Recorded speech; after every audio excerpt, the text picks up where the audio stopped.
akhirnya kegelisahan itu, keresahan muncul, gue bikin kelas di sini. Namanya dulu kelas Banana.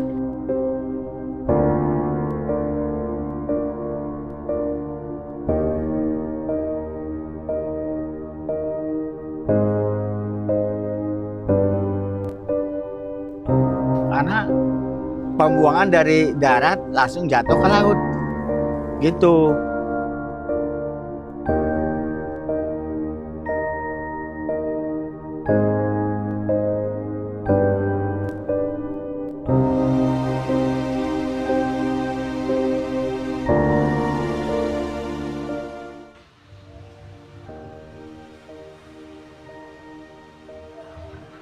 Kerap dinilai sebagai tempat berlabuhnya kapal-kapal besar, pesisir Jakarta justru menyimpan realitas yang berbanding terbalik bagi para nelayan. Di sini, kehidupan mereka kian terjepit. Laut yang tercemar dan cuaca ekstrim membuat ikan tangkapan kian sulit untuk dicari. Ironisnya, anak-anaklah yang harus menanggung beban paling berat. Dikala waktu belajar kian terampas oleh tuntutan hidup, mereka terpaksa membentang jala demi membantu menopang ekonomi keluarga. Jaring ditarik tanpa sebuah harapan, namun kalah oleh cuaca dan zaman. Ruang hidup yang kian menyempit kini menyisakan perih yang teramat pahit. Seragam putih berubah kusam. Masa depan perlahan kian padam. Bukan pensil yang kini tergenggam, tapi nasib keluarga yang kian karam. Bersama saya Silva Durin, mengusut tuntas potret realita. Di La5 News, selengkapnya.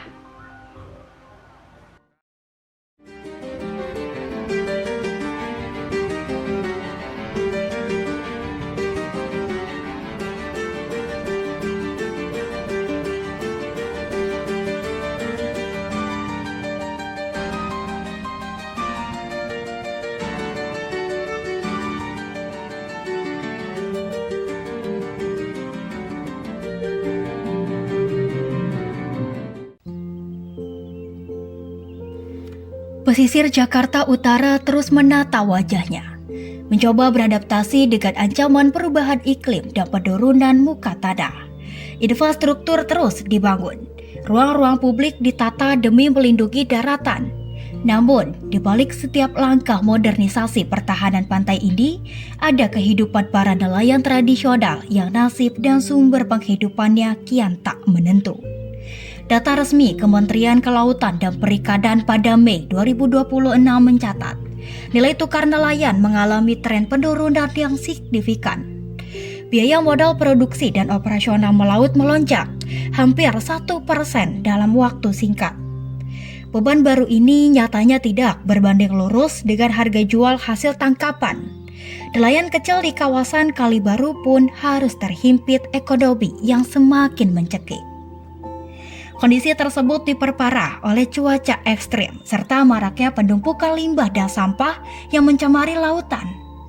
Krisis lingkungan dan ekonomi ini langsung menghantam fondasi kehidupan keluarga pesisir.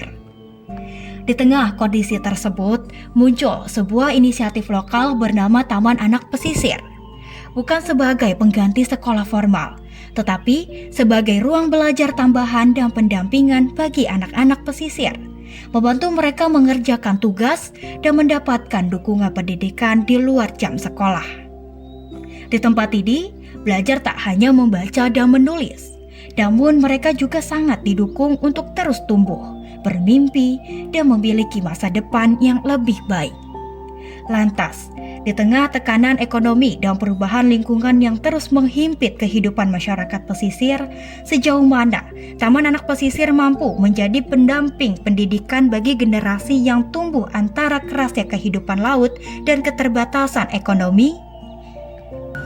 Kalau melaut, saya berangkat sore pulang pagi.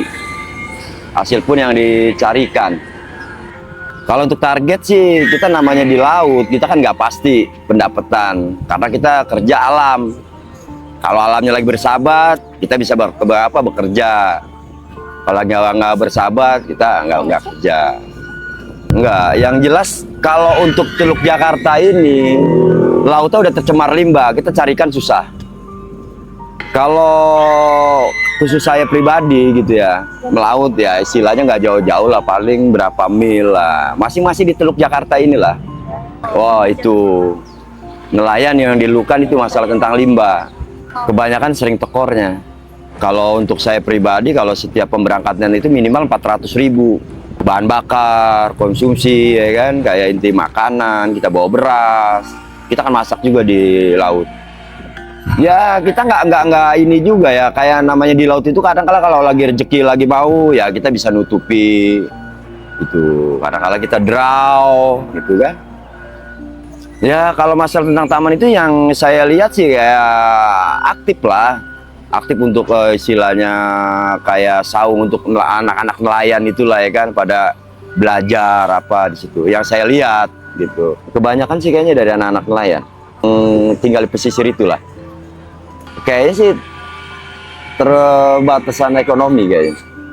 Masalah ekonomi juga lah. Kebanyakan kayak nelayan apa sih, ya kan? Ya kalau saya, menurut saya istilah pribadi ya, untuk silama kawan-kawan apa yang saya inginkan ya kalau bisa nggulangin masalah limbah ini. Masalahnya kalau kayak kita nelayan walaupun dimodalin sekian satu kapal 1 M lah kasarnya gitu ya, itu tetap aja percuma kalau laut kita udah tercemar limbah itu. Ya kalau untuk saya gitu ya sama pemerintah ya kalau bisa mah istilahnya kalau membuang limbah itu ya harus diolah dulu lah gitu. Kasihan nelayan-nelayan, istilah nelayan kecil kayak kita ini kan. Kemarau tuh limbah nggak turun dari laut. Kalau jatuhnya udah hujan, apalagi ikan, air aja hitam. Karena pembuangan dari darat langsung jatuh ke laut. Limbah Ya, dari asalnya PT. dari PT-PT gitu. Jauh Muara Bagian Kerawang. Iya, Bagian Kerawang. Habis kalau nggak ke situ kan, Ada. kalau di sini kan udah limbah semua wilayah gitu. DKI sampai Bekasi terus sampai Bendera ya. Iya, bendera. Muara Goba. Ya Muara Goba kalau nggak salah. Orang situ sebut Muara Goba. Jauh juga sih. Itu saya harus ngelewatin itu. Penghasilannya nggak bisa dipasti sih kalau nelayan. Pastiin. Nggak bisa dipastiin. Ya kerugiannya ya semuanya. Perongkosan, ya kenanya perongkosan sih. Perongkosan. Ya macamnya kayak BBN, kita bawa semacam kayak saya kan doyan rokok, kita bawa beras, kan kita kan nggak sehari pulang kok. Nginep di laut, tiga hari sekali pulang.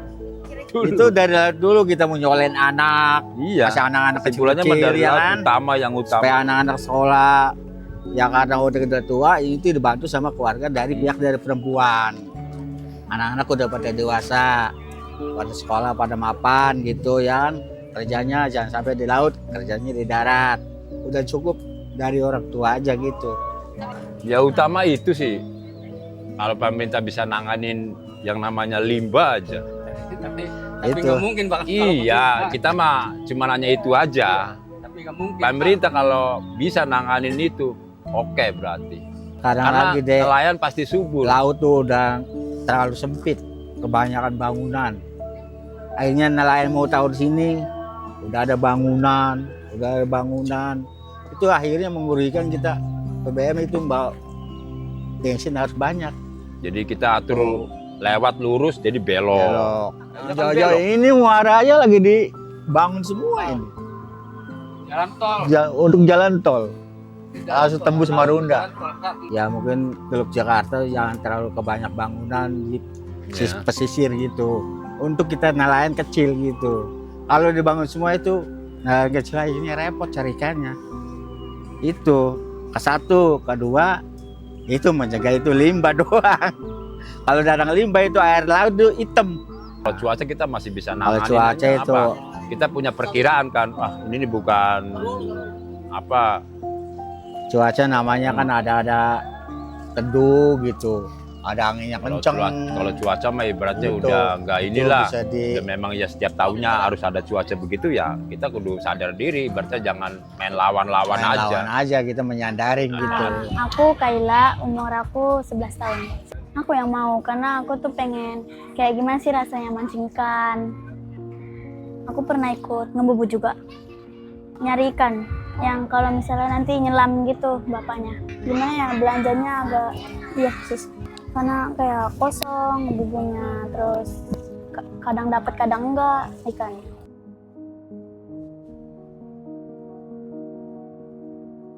Mata pencaharian yang kian terhimpit di laut pada akhirnya mendorong anak-anak pesisir untuk turut melaut dan membentang jala atas kebauan diri mereka sendiri. Hal tersebut dilakukan sebagai bentuk kepedulian untuk membantu meringankan beban ekonomi keluarga. Namun, di tengah ruang hidup yang kian menyempit dan sistem pendidikan formal yang seolah berjarak, asa itu menolak untuk padam. Celah dan keterbatasan tersebut perlahan coba ditambal oleh ruang belajar Taman Anak Pesisir. Berawal dari kegelisahan Aceng Gimbal pada 2018 lalu, saat melihat anak-anak pesisir yang kehilangan lagu anak-anak serta belum bisa membaca. Ruang swadaya ini lahir dari panggung seni jalanan. Dari yang semula sekedar tempat berkumpul dan bernyanyi bersama, kini berkembang menjadi wadah belajar gratis. Mulai dari calistung, bahasa, seni, hingga pendidikan keagamaan. Digerakkan penuh oleh ketulusan para relawan. Taman Anak Pesisir tak hanya memberi pelajaran di atas kertas, tapi juga memastikan anak-anak nelayan tidak putus sekolah. Mulai dari pendampingan belajar hingga membantu menutupi tunggakan biaya sekolah. Ruang ini berdiri tegak sebagai benteng kasih sayang. Di tengah ancaman ruang tangkap laut yang kian menyempit, laut yang tercemar limbah, serta ancaman keterasingan, Taman Anak Pesisir terus menjaga mimpi anak-anak Kali Baru. Menanamkan adab dan rasa percaya diri, agar masa depan generasi pesisir ini tidak ikut karam ditelan zaman. 2018 kebetulan basicku adalah seniman, musisi ya. Tepatnya kakak duduk di sini, ini ada panggung besar, aku diundang nyanyi pada waktu itu. Kebetulan posisi aku bawa gitar, aku nyanyi-nyanyi dan ada beberapa 2-3 anak menghampiri ya. Menghampiri, kak bisa lagu ini gak? Bisa lagu. Cuman yang anehnya ini lagunya lagu-lagu cinta yang mereka, kok lagu ini dong kak, lagu ini. Ya aku bisa ya kan, cuman kan resah aja loh, kok ini lagunya lagu cinta-cintaan. Aku tes, kamu tahu lagu Ibu Pertiwi gak? Aku nyanyiin tuh, oh nggak tahu kok. Di situ aku mulai resah, aduh ini kayaknya anak-anak harus diajarin nyanyi lagu-lagu nasional. Karena dulu waktu gue sekolah, kayaknya itu lagu-lagu nasional, lagu anak-anak wajib banget. Akhirnya kegelisahan itu, keresahan muncul, gue bikin kelas di sini. Namanya dulu kelas Banana, Bahagia Anak Nelayan nama kelasnya. Taman Anak Pesisir semakin lama semakin banyak, aku buka kelas, ada kelas bahasa Inggris, ada kelas menari, teater, angklung, dan yang lainnya sampai hari ini berjalan 7 tahun. Jadi mulai pembelajaran sih sebenarnya 2019 ya awalnya. Taman Anak Pesisir adalah rumah kecil dari Sanggar Seni Trotoar. Kita punya rumah besar itu yang jelas, yang kita punya ada ART ya, Ketua Sekretaris Bendara itu namanya Sanggar Seni Trotoar. Kita punya rumah kecil kayak Sanggar Tanah Merah, Taman Anak Pesisir. Jadi sampai hari ini gua itu punya komitmen jangan pernah biarkan senyum itu hilang walaupun 1 menit.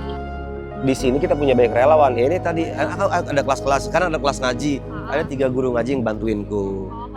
Besok kelas Mandarin, ada bener-bener orang Chinese, temenku orang Chinese ya, bahasa Indonesia juga masih kagok, dia bantu ngajar Mandarin.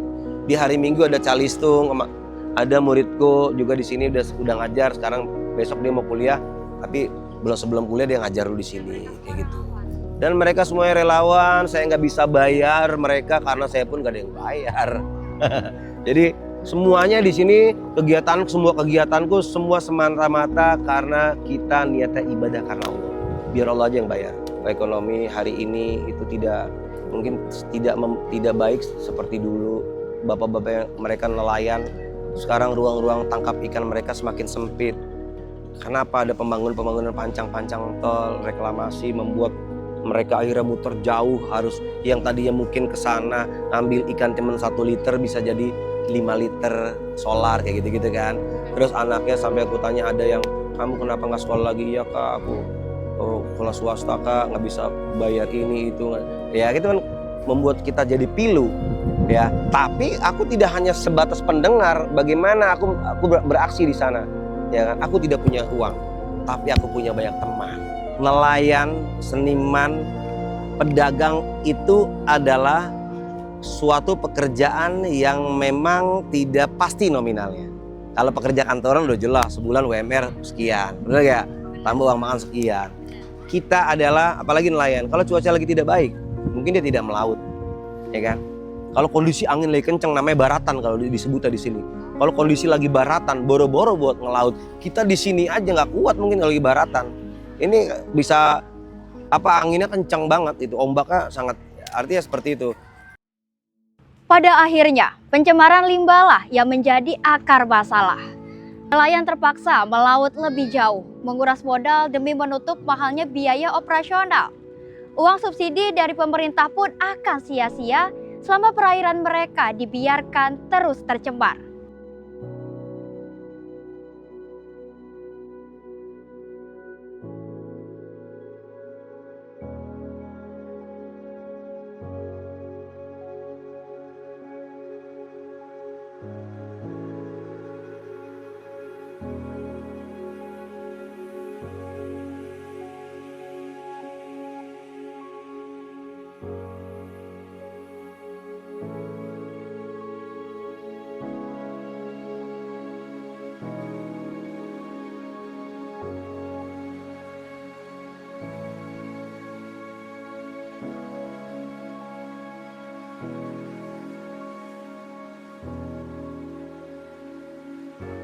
Catatan kecil ini menjadi pengingat bahwa di balik hantaman ombak pesisir ada harapan yang tak pernah karam.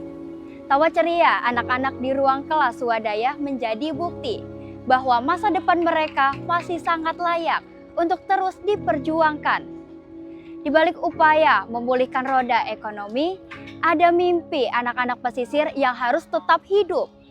Sebab ketangguhan mereka menjadi bukti nyata bahwa keterbatasan tak mampu membungkam harapan yang ada. Gelap menyelimuti perairan, namun tidak dengan harapan di daratan. Dari ruang kelas sederhana lahir senyum penawar duka. Mereka tak sekedar merajut jaring, melainkan merawat mimpi yang teramat penting. Di tengah pesisir yang merombak riuh, semangat mereka tak pernah runtuh.